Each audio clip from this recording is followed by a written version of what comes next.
Police स्टेशनचे गुन्हा शोध पथकातील अंमलदार संदीप बुरे यांना गुप्त बातमीदारामार्फत माहिती मिळाली होती की अंबड पोलीस स्टेशन हद्दीतील माऊली लॉन्सच्या जवळ एक इसम हा नकली चलनी नोटा घेऊन येणार आहे। त्या माहितीवरून जगदंबा वडापाव इथे सापळा रचून सदर इसमास ताब्यात घेतलं। त्याच्याकडे त्याचं नावगाव विचारलं असता त्याने आपलं नाव अशोक अण्णा पगार, वय 45 वर्ष, राहणार मेंढीगाव, तालुका सिन्नर, जिल्हा नाशिक असं सांगितलं। त्याला विश्वासात घेऊन त्याच्याकडे त्याची झडती घेतली असता त्याच्या खिशामध्ये 500 रुपये किमतीच्या 30 बनावट चलनी नोटा आढळून आल्या।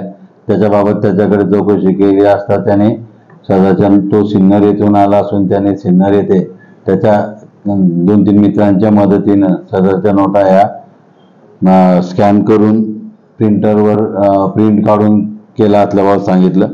त्या नोटांचे जे नंबर होते 4 नोटा होत्या, 4ही नोटांचे 4 नंबरच्या नोटांची प्रिंट काढलेलं तेव्हा लक्षात आलं। त्याच्यावरून अंबड पोलीस स्टेशनला गुन्हा रजिस्टर नंबर 357/24 भारतीय दंडविधान संहितेच्या कलम 489 अ, 489 ब, 489 क आणि 489 ड प्रमाणे गुन्हा नोंद करण्यात आला। सदरबाबत वरिष्ठांना माहिती देऊन वरिष्ठांच्या मार्गदर्शनाखाली माननीय पोलीस उपायुक्त परिमंडळ 2 मोनिका राऊत मॅडम तसंच माननीय सहाय्यक पोलीस आयुक्त अंबड विभाग शेखर देशमुख सर यांच्या मार्गदर्शनात टीम तयार करण्यात आली आणि पथकं पाठवण्यात आली। त्यावरून त्याचा दुसरा साथीदार हेमंत कोल्हे आणि नंदकुमार मुरकुटे हे दोघे मिळून आले। हेमंत कोल्हेला काल रात्रीच अटक करण्यात आली होती, मुरकुटेला आज सकाळी अटक करण्यात आलेली आहे। त्यांच्याकडून जे त्यांनी लॅपटॉप वापरलं ते लॅपटॉप आणि प्रिंटर असा सगळा माल हस्तगत करण्यात आलेला आहे। त्यातील मुरकुटेकडे परत 17 नोटा मिळून आलेल्या आहेत। एकूण 47 नोटा या आता आमच्या ताब्यात आहेत आणि प्रिंटर, त्याची गाडी त्यांनी गुन्ह्यासाठी वापरलेले आणि ते लॅपटॉप असा संपूर्ण मुद्देमाल हा ताब्यात घेण्यात आलेला आहे। सर या नोटांचा वापर कुठे केलाय?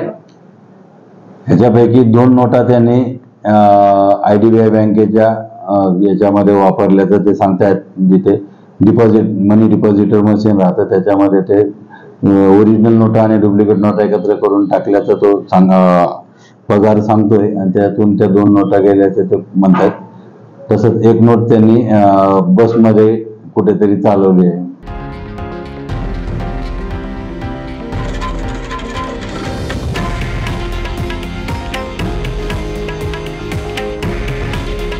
हे आहे देशातील नंबर 1 न्यूज नेटवर्क आणि आपण पाहत आहात TV9 मराठी।